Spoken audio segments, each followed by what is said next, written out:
The Olympics, the Olympics, the Olympics. They continue their attacks on black women this summer, heading into the 2021 Olympics. What's going on, everybody? It's Jeff Lightsey Jr. with the Black Boss channel and Victory Formation. Be sure to hit the thumbs up button, like, share, subscribe, and the notification bell because we upload every single day. And we're talking today about the Olympics, and I'll have more about it right after the bumper.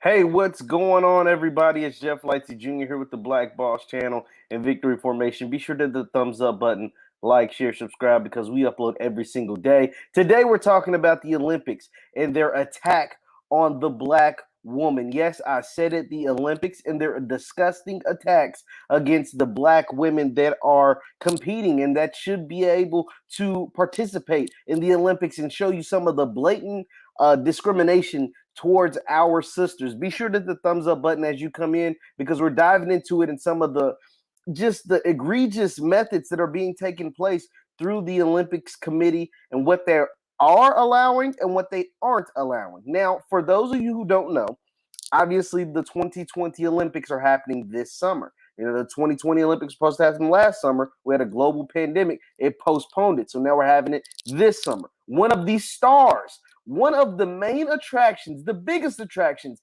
in this year's Olympics, the 2020/21 Olympics, was Sha'Carri Richardson, the 100-meter dash sprinter, American black woman sprinter, who is who is possibly the fastest woman in the world, right? She's the fastest American woman. And she is quite frankly, possibly the fastest woman in the world. But guess what? We won't be able to find that out right now. Why? Because Sha'Carri has been suspended from the Olympics. She will not participate in the Olympics this summer because of a failed drug test. No, not a steroid drug test. No, not a heroin drug test. No, not crack cocaine. Not not none of that stuff. She had a failed weed drug test that now leaves her on a 30-day suspension, will not allow her to participate in the 2021 Olympics in Tokyo. That is just blatantly disrespectful. That is blatantly silly. That is blatantly, despicable, crazy to think the fastest woman in the world potentially won't be able to participate over weed that is legal in over 30 states in this country. Medically, that a weed that is legal in 19 states and counting recreationally in this country. Weed. We're talking about weed, man. Like weed, the same weed that they buckled a bunch of black men and have them still incarcerated and thrown away the key. That weed. Okay, so that's the Sha'Carri part, right? For those who don't know. And Sha'Carri admitted, she said, I knew the rules, and it is the rules. It wasn't like she didn't know the rules. It wasn't like it's something that caught her off guard. She said, I knew the rules, but I was grieving, and I'm human. Her mother had just passed away. She was told by a reporter that her mother had died. She found out her mother was dead from a reporter. So she was in the state of Oregon, where you can go to the dispensary legally and purchase THC products, marijuana products, and it sounds like she purchased some marijuana products and failed a drug test. So she is suspended for the Olympics. The darling, probably one of the brightest stars in this year's Olympics, is specifically representing this country, but she was going to be one of the brightest stars at the Olympics, period, representing any country. She won't be allowed to participate. But it doesn't stop there. It does not stop there. We're not just talking about Sha'Carri because Sha'Carri was a big story the last couple of days, but there's other stories that are taking place and that are blatant attacks and blatantly made specifically for black women. So I'm going to share my screen and show you an article via ESPN. And it is an article about swimming caps, right? Now, we all know, for those of the black women that are here joining us, and for those of the men who have black women wives, who have black women girlfriends, who have black women daughters, we all know black women, especially those with natural hair, have thick natural hair. and they can't wear those same swim caps that the men and that the white women wear. If you have thick, voluptuous, natural hair, you need a bigger swim cap. Those things are tight. And this comes out from the Olympics. This is via the Associated Press posted on ESPN. It says swim caps for thick curly hair not allowed at the Olympics. I wonder who wears the swim caps with thick curly hair. Let's read some of it. It says swimming caps designed for natural black hair won't be allowed at the upcoming Tokyo Olympics, with the sports world governing body saying that they are unsuitable due to them, quote, not following the natural form of the head. Give me a damn break. They are, quote, not following the natural form of the head. The British brand Soul Cap sought to have its products officially recognized by the FINA, but its application submitted last year was rejected. The company makes extra large caps designed to protect thick, curly, and voluptuous hair. So any of the black swimmers, you don't get to wear your black swim caps. So no. So okay, that's like a little minor jab, right? We can't have our swim caps. Sha'Carri couldn't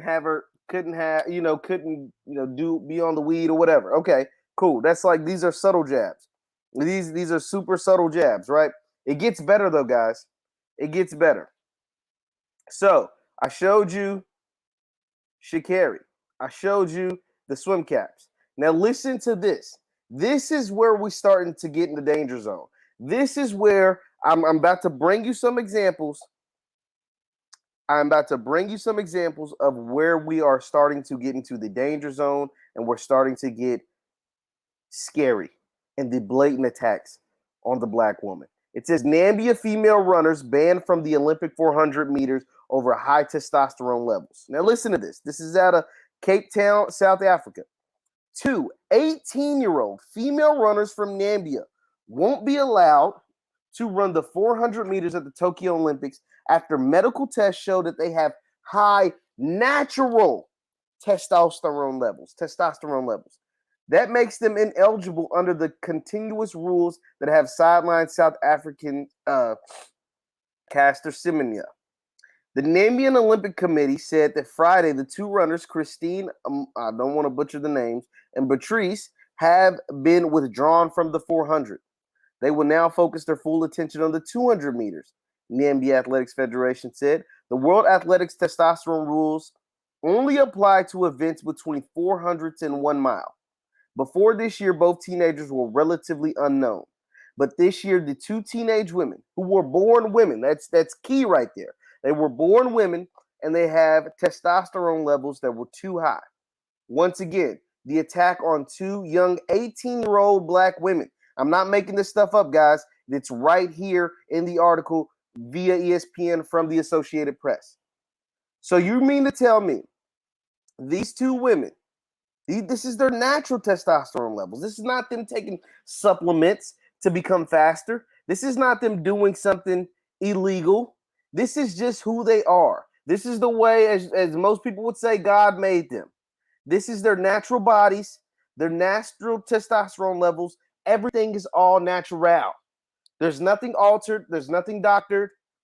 But they just happen to be two black women from South Africa. And now they were running too fast. They were running way too fast.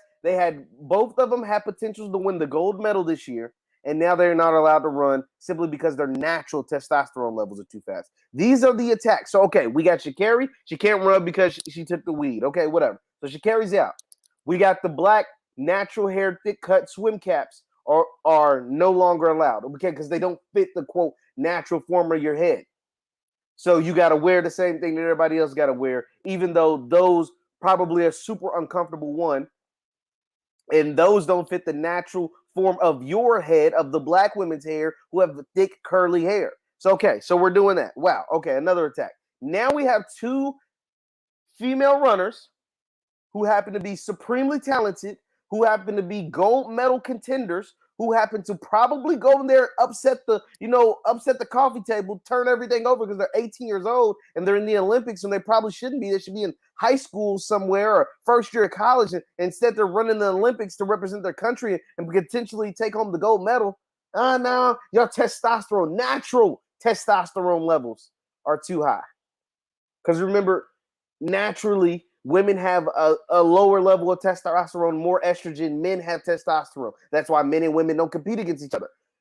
Well, at least that's why they're not supposed to compete against each other. Now, I'm going to show you another article about an Olympian that will be allowed to participate. This story is titled, the article, if we're going to scroll up, it says Olympic NZ, well, I'm not quite sure what that means, but I can continue to read. Olympic NZ weightlifter Hubbard to become first transgender athlete to compete at games. So this is a transgender woman. So that means they were born a man. So two biological women who were born women, who are still women, who are 18 years old, are not allowed to compete in the 400-meter dash. But a transgender woman who was born a biological man is allowed to compete in the Olympics. Please, someone in the chat. Please, someone in the chat. Please, someone in the chat. Explain this to me like I am 5 years old. Let's read this. We don't even have to read the article in its entirety, but let's read it. Olympic NZ weightlifter Hubbard to become first transgender athlete to compete at games. Now, where in the world is that fair?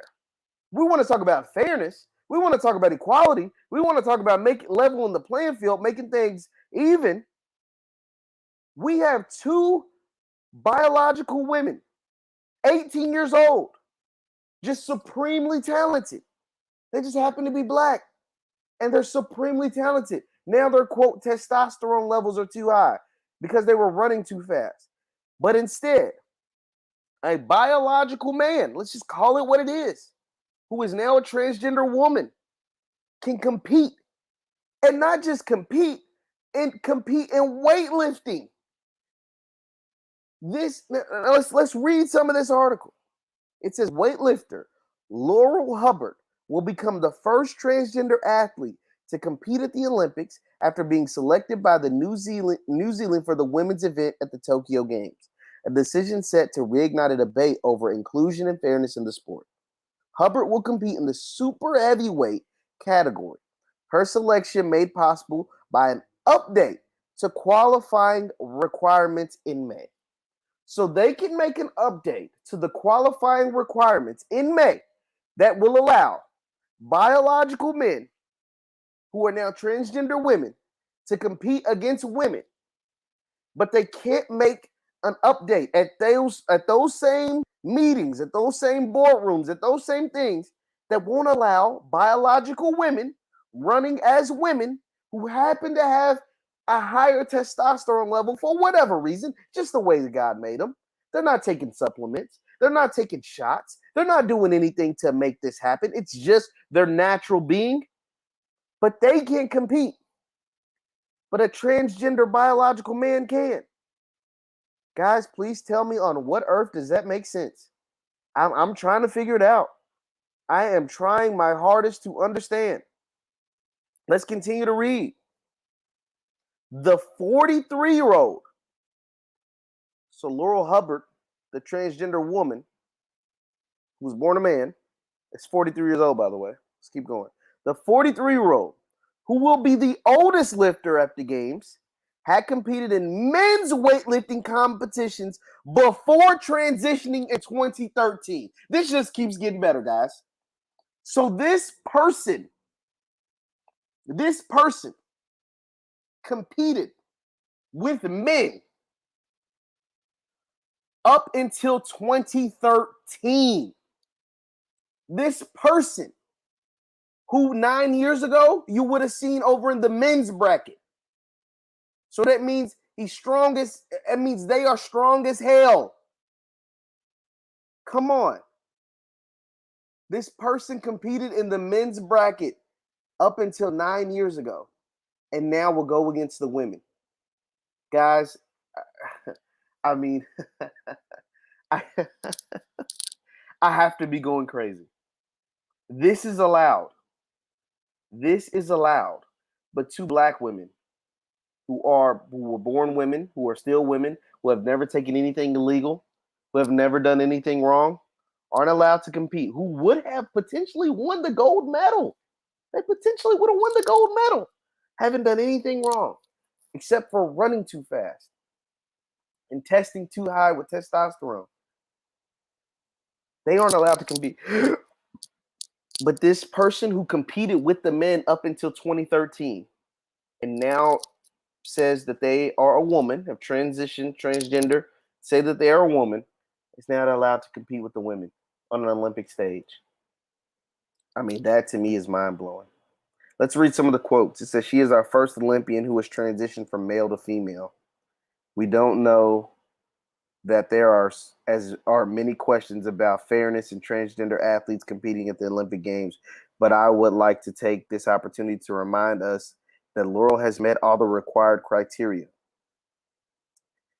Hubbard has been eligible to compete at the Olympics since 2015, when the International Olympics Committee issued guidelines allowing any transgender athlete to compete as a woman, provided their testosterone levels are below 10 nanomoles per liter for at least 12 months before the first competitions. Okay, so listen to this.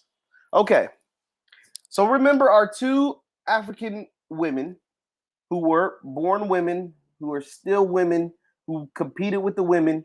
Their testosterone levels are too high, so they're not allowed to run in the 400-meter dash. Just their natural testosterone levels are too high.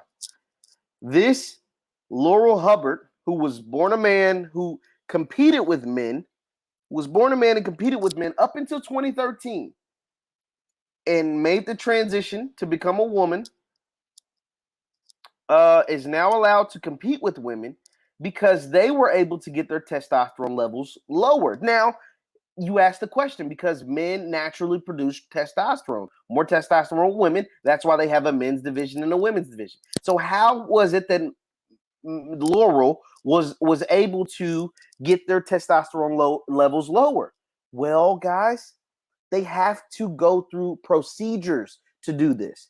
They have to inject themselves with estrogen to do this. Estrogen is what women naturally make and men not so much. So men naturally make testosterone, women naturally make more estrogen. So in order to get the testosterone levels lower, you must inject yourself with estrogen.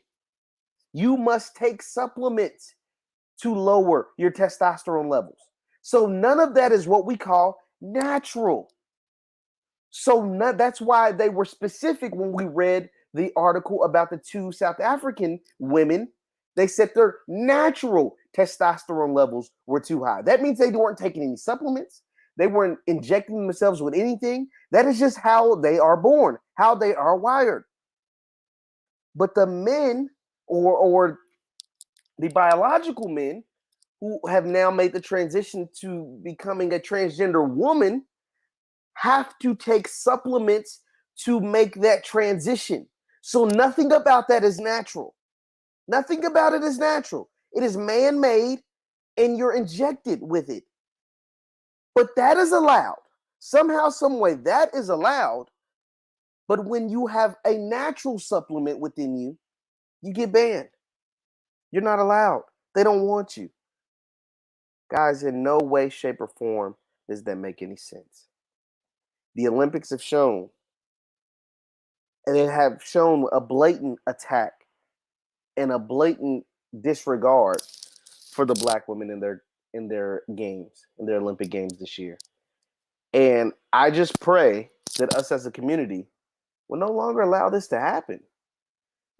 Just imagine if we took away our best athletes away from the United States Olympic team over stuff like this, over the fact, or our best black athletes from any Olympic team, whether that's the African team, the Jamaican team, especially the United States team, there would be no gold medals and there wouldn't be no damn Olympics and nobody would be tuning in if you couldn't watch your favorite black person run for said country, whether that's Jamaica, the United States, or South Africa. Nobody would tune in. If Simone Biles is not in the gymnastics competition, nobody's tuning in. If all the black sprinters weren't allowed to run, especially for the U.S. and Jamaica, nobody's tuning in. the ratings would plummet. But maybe, just maybe, we'd be able to get what we rightfully deserve, because this is just ridiculous. You mean to tell me someone who is taking unnatural estrogen is allowed to compete, but someone who is a natural biological woman isn't? I mean, there's no way in hell any of that makes sense. The attack on the black women is there, and white supremacy is not just in America, but it's on a world stage, and it continues to show. Thank you guys for tuning in. Once again, I'm Jeff Lighty Jr. with the Black Boss Channel. Be sure to hit the thumbs up button, like, share, subscribe, and leave your comments on the Olympics. Blatant attack on our beautiful black sisters around the world.